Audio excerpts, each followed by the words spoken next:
Okay, this video is about calorimetry. Some people are pretty confused about this, so I would highly recommend watching this video. Basically what we see happen in calorimetry is that if we were to put a hot metal into water that's cooler, what ends up happening is that they end up getting the same temperature as they reach equilibrium. And what we find in a perfect situation is that the amount of heat absorbed by water is actually equal to the negative amount of heat that is released by the metal. And so you're going to be given a problem like this. You're going to go ahead and you're going to underline every single word that you have that has to do with the variables that your equations will have. Okay, so for example, this says 65 grams of an unknown metal. So we know that this would be the mass of our metal because it's grams and it says of an unknown metal.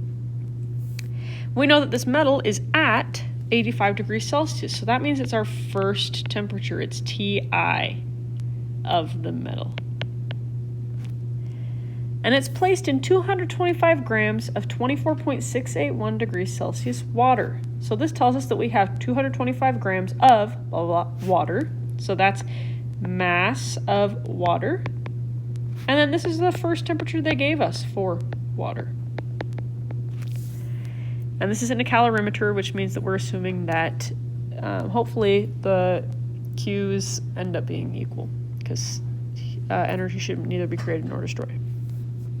The system reached an equilibrium temperature of 26.5 degrees Celsius. So equilibrium temperature, another way to say that is your final temperature, TF. And we know that as as the metal's temperature decreases and the water's temperature increases, they end up becoming equal to each other. Okay, so that means that this is the TF of both. So we're going to use this number in both equations. So there's two steps you have to take for a calorimetry problem. Step 1, find Q of water, which means you're only using water variables. We know that our way to find heat is to say Q equals M times C times delta T.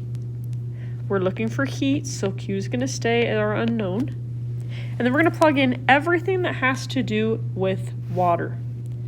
So right here we have the mass of water. It's 225.00 grams times C. So there's a C of water that we can use. And that's going to be 4.18 joules per grams degrees Celsius. It's kind of one of those ones that you need to memorize, even though it will be on your formula sheet.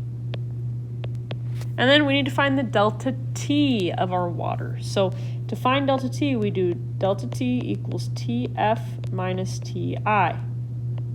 Delta T equals TF, which is 26.5 degrees Celsius, right? Just right here.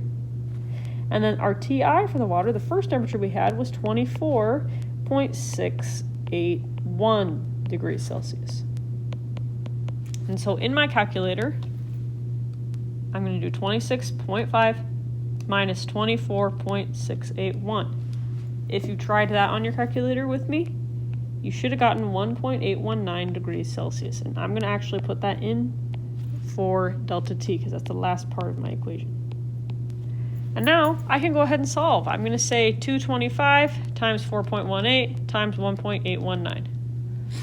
And I get approximately 1710.8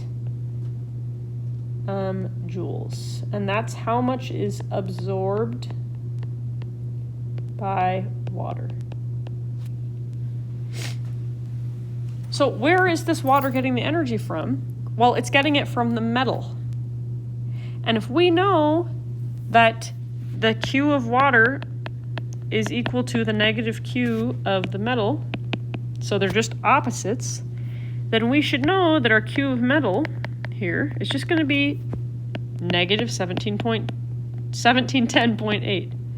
Okay? Because everything that the metal is releasing is getting absorbed by that water, keeping the energy conserved. So the way we can find specific heat, we're going to say C, which is specific heat, is equal to Q over M times delta T. And again, this is just of the metal. We're just focusing on the metal in the second step. So this second step, find C of metal. So we're going to say C equals, we're going to plug in Q of metal. Again, Q of metal is just negative answer to A. Step A. So I'm going to do negative 1710.8 joules divided by. And then I'm going to plug in my mass of my metal. Again, we found that to be 65 degrees Celsius. Long day. 65 grams, right? Mass is grams. And then I need to find my delta T for my metal. So I'm going to do TF minus TI. I'm going to say delta T equals. The TF, again, was the same for both of them because they reach equilibrium. That's 26.5 degrees Celsius. Minus our initial temperature for the metal, which was 85 degrees Celsius. And I get a negative number because I'm cooling down. This is negative 58.5 degrees Celsius. And that's okay. So I'm going to plug that in right here, just where my equation told me to put delta T. And now I can solve. I can say C equals. So in my calculator, I know that negative divided by negative equals a positive. So I can actually ignore those negatives when I'm typing, if that makes my life easier on the calculator. Just like a book, we read left to right, top to bottom. So left to right on the top is 1710.8.